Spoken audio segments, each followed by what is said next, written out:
Indonesia kembali menjadi perhatian dunia setelah berhasil menyelenggarakan beberapa perhelatan tingkat internasional seperti MotoGP 2022 di Mandalika dan pertemuan parlemen sedunia di Bali.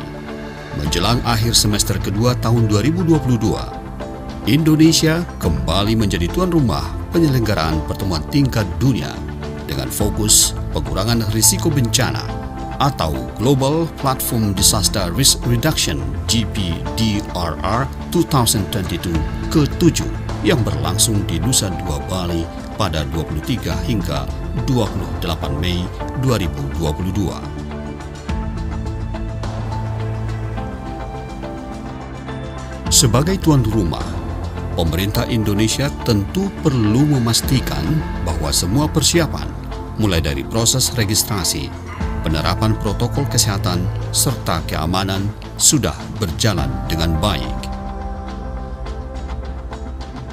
1 hari menjelang pembukaan, Menteri Hukum dan Hak Asasi Manusia, Yasona Lawli, meninjau tempat registrasi untuk memastikan proses pendaftaran para peserta berjalan dengan lancar. Ini kan melihat kesiapan untuk persidangan besok, ya. Jadi kami dari Kementerian Hukum dan HAM kan bertanggung jawab untuk registrasi. Semua berlangsung jalan dengan baik dan sudah lebih 5.000 registered dari 5.500 yang sudah terdaftar, yang di-issue batch-nya. Ini, ya, dari 7.000 delegasi yang sudah terdaftar registered. Yang sudah batch-nya 5.500, 5.600. Jadi ongoing and counting, ya, terus menerus. Jadi hanya untuk memastikan, saya datang untuk memastikan supaya semua berjalan lancar. Nanti kita mau lihat juga kesiapan pelaksanaan persidangan, walaupun itu tim dari Kemlu dan lain-lain, tetapi ini adalah kerjasama kita semua. Saya kira ini saya mendapat apresiasi dari tim UN, ya, bahwa apa yang kita kerjakan ini sangat baik sekali, dalam bahasa mereka excellent.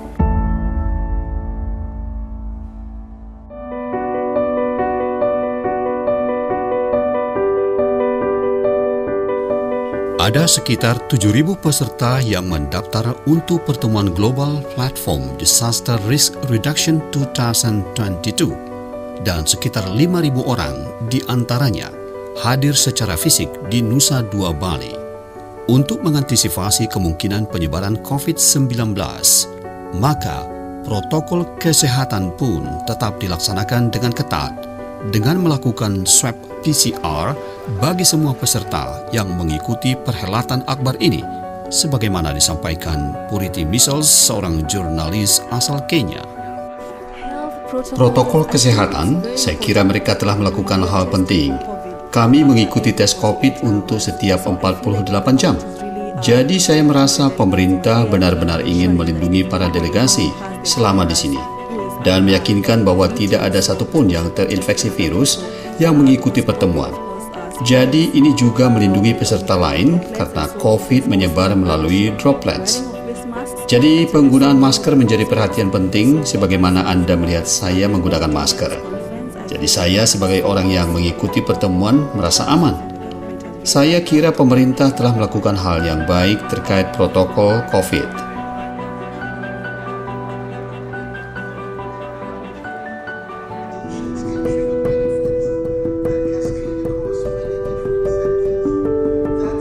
Rasa nyaman dan aman selama mengikuti kegiatan juga menjadi perhatian panitia penyelenggara. Kegiatan yang mengangkat tema dari risiko ke ketahanan menuju pembangunan berkelanjutan untuk semua di dunia yang berubah oleh COVID-19 tidak hanya diamankan petugas keamanan dari dalam negeri, tetapi juga petugas keamanan dari PBB.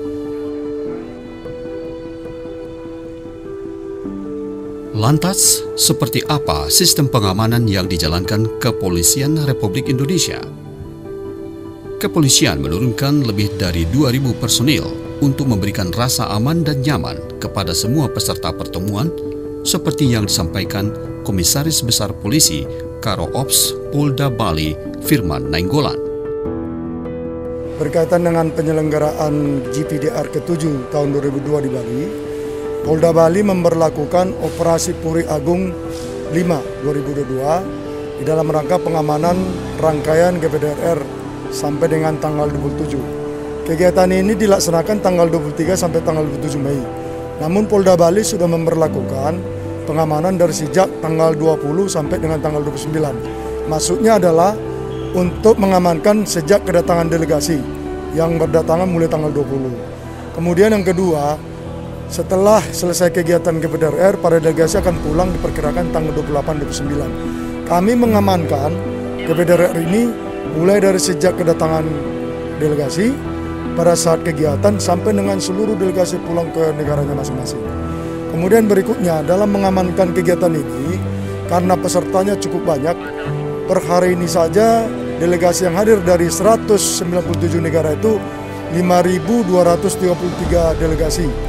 Nah, untuk itu Polda Bali menurunkan personil sebanyak 2.825 yang terdiri dari personil Polda Bali, kemudian di backup dari Mabes Polri.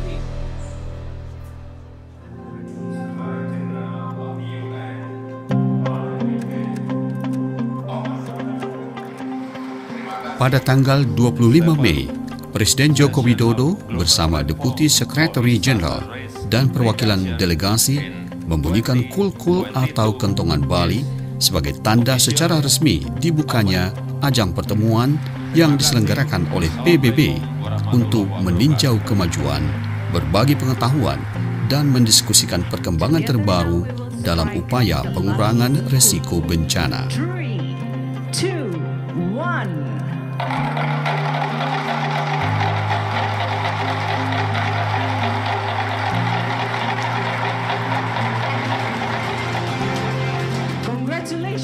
Sebelumnya, dalam sambutannya, Presiden Jokowi menyampaikan 4 konsep resiliensi berkelanjutan dalam menghadapi risiko bencana yang ditawarkan Indonesia kepada dunia. Congratulations to all delegates for the 7th session of the Global Platform for Disaster Risk Reduction. Sejalan dengan apa yang disampaikan Presiden, menurut Dr. Suhairi Ahmed, Direktur Kantor Kedaruratan dan Ketangguhan, Kantor Pusat Badan Pangan dan Pertanian PBB di Roma, Italia, diperlukan komitmen dan kerjasama internasional untuk menangani risiko bencana serta mengaplikasikan pengetahuan di tingkat lokal. And this is where now these kinds of Melalui pertemuan seperti ini, bantuan terbesar yang kami dapatkan adalah komitmen dari donor dan mitra sumber dana, sehingga mereka memberikan jumlah yang cukup. Namun hal yang paling penting adalah bagaimana menjangkau masyarakat lokal, dan FAO memiliki pekerjaan besar untuk membawa semua pengetahuan ini dan membantu hingga level lokal, karena bencana hanya bisa ditangani pada tingkat lokal. Jika kita kuat pada tingkat lokal, maka kita akan kuat.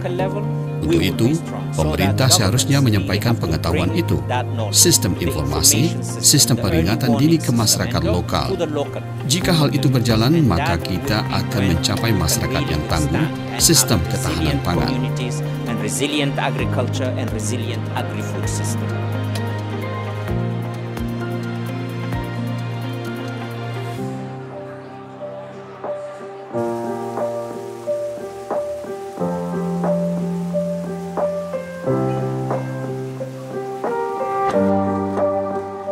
Selain pertemuan utama, Global Platform for Disaster Risk Reduction 2022 di Bali, di lokasi yang sama juga terdapat Rumah Resilient Indonesia yang menjadi tempat berkumpulnya pelaku penanganan bencana untuk bertukar pikiran. Disinilah tempatnya semua pihak yang terkait dengan pengurangan risiko bencana yang sudah melakukan banyak hal di Indonesia berkumpul untuk melakukan knowledge sharing, berbagi pengalaman, berbagi pengetahuan, dan membuat program-program ke depan apa yang harus dilakukan. Apalagi tema yang ada di dalam Rumah Resiliensi Indonesia itu adalah Resilient is Lokal. Jadi bagaimana memperkuat ketangguhan yang ada di level lokal, di level masyarakat. Tugas pemerintah adalah memfasilitasi itu, menyiapkan sarana-prasarana untuk membuat masyarakat tangguh bencana. Karena bencana itu terjadi di masyarakat. Jadi masyarakat harus tangguh, harus kuat, tetapi harus difasilitasi oleh pemerintah. Nah, inilah yang kemudian dibincangkan di Rumah Resiliensi Indonesia ini.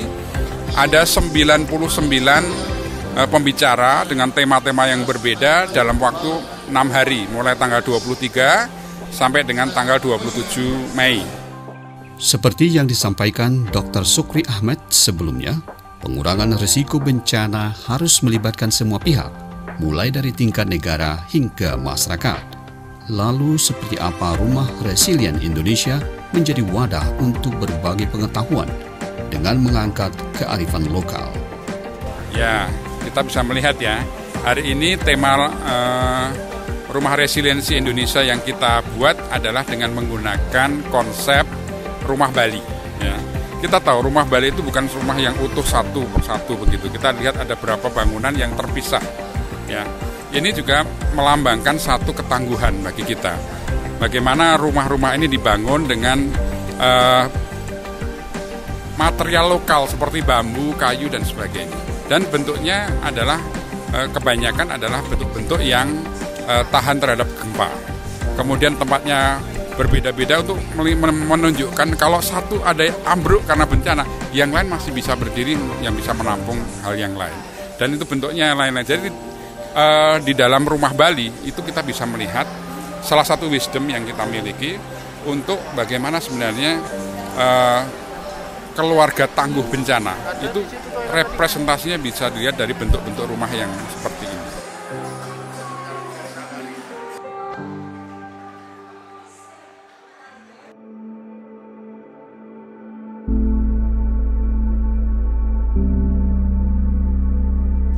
Selain memanfaatkan kearifan lokal, pemanfaatan ekosistem nature-based solution seperti hutan mangrove juga terbukti sangat bermanfaat dalam pengurangan risiko bencana.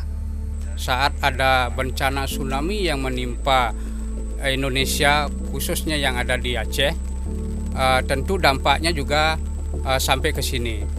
Kebetulan saat itu kami melaut di kawasan Tahura Ngurah Rai ini. Saat itu surut, tetapi tiba-tiba pasang mendadak yang airnya juga deras.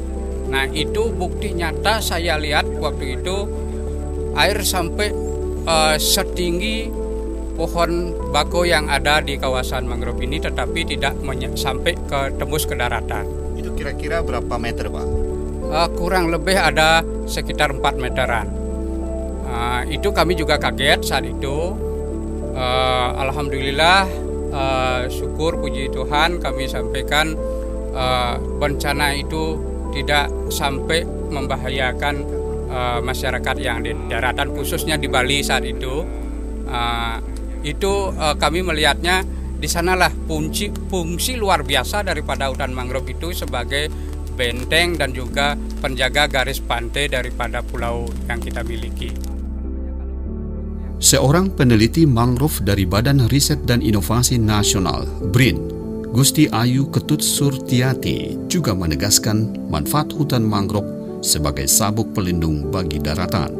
Tepat sekali, ketika tsunami di Palu misalnya, kita sangat dapat informasi yang sangat jelas ya, bahwa ada satu desa di Kabupaten Donggala itu betul-betul tidak ada korban jiwa dan dampak kerusakannya sangat minimum karena dampak tsunami itu kecil akibat adanya sabuk pengaman mangrove yang cukup tebal ya di sana. Jadi itu salah satu bukti nyata bagaimana mangrove ini punya kemampuan untuk mengurangi risiko, mengurangi kerugian dan juga mengurangi korban jiwa. Sementara menurut Sarifah Aini Dalimunte, juga seorang peneliti di Badan Riset dan Inovasi Nasional, menjaga keberadaan mangrove tidak hanya bermanfaat untuk menjaga daratan dari terpaan gelombang atau tsunami dan abrasi, tapi juga memiliki manfaat ekonomi. Bukan hanya bicara tentang tsunami, kita juga bisa bicara tentang abrasi di pantai gitu. Pengurangan garis pantai akibat abrasi ini sudah kita lihat di pantai utara Jawa. Hilangnya mangrove artinya hilangnya mata pencaharian, hilangnya lahan hidup karena lahan semakin harus mundur karena tergerus air laut seperti itu. Jadi penguatan dengan ekosistem services seperti mangrove atau pengurangan risiko bencana bisa membantu. Seperti misalnya di Kepulauan Seribu di Jakarta, dengan tetap menjaga mangrove, masyarakat di pulau-pulau kecil tetap memiliki lahan hidup yang baik dan juga memiliki keuntungan atas seperti kegiatan wisata seperti yang saya sebutkan sebelumnya. Abrasi bisa ditanggulangi tapi ekonomi tetap berjalan.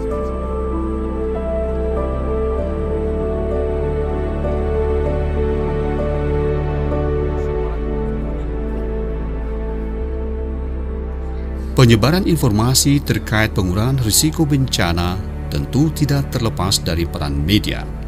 Hal ini terlihat dari kehadiran awak media, baik dari dalam negeri maupun luar negeri, dalam perhelatan GPDRR 2022 seperti yang disampaikan Purity Michels. So, one, I'm a Kenyan, I'm an African. I'm a person who is affected by what everybody else is affected by, and so it's a great pleasure to be here, and of course to use my opportunity as a journalist and to help in the DRR issues. So that is what brought me here. Untuk media dalam negeri, peran Radio Republik Indonesia dalam menyebarkan dan mengedukasi masyarakat tentang pengurangan risiko bencana mendapat apresiasi dari Lili Kurniawan, Sekretaris Utama Badan Nasional Penanggulangan Bencana. Bahkan, dalam perhelatan GPDRR 2022, Radio Republik Indonesia mendapat tempat tersendiri dalam media center yang disediakan panitia. Jadi penyamaan persepsi itu memang perlu dilakukan. Intinya adalah kolaborasi. Strateginya boleh berbeda-beda karena masing-masing punya tata kelola yang berbeda-beda. Tetapi dalam sisi kolaborasi ini menjadi hal yang sama. Ya. Bagaimana kemudian Indonesia misalnya menggunakan konsep pentahelix, mengajak pemerintah, dunia usaha, para pakar akademisi, kemudian juga masyarakat sendiri dan juga media massa termasuk RRI. Untuk bersama kami mengapresiasi apa yang sudah dilakukan oleh RRI dengan program Kentongan. Karena pada waktu awal-awal saya ikut terlibat dalam program Kentongan. Nah, ini adalah hal yang bagus. Bagaimana kemudian literasi yang kita bangun terkait dengan kebencanaan itu harus sampai ke masyarakat. Lantas, seperti apa pendapat dan harapan para peserta yang mengikuti pertemuan Global Platform Disaster Risk Reduction yang berlangsung di Nusa Dua Bali dari tanggal 23 hingga 28 Mei 2022. Very well organized, very impressive. I think I have never had COVID tests done so quickly. It is very impressive, so thank you very much to all the organizers for all the hard work. It's very difficult to organize an event with so many people, but so far it's been going extremely well. So again, thank you to the organizers.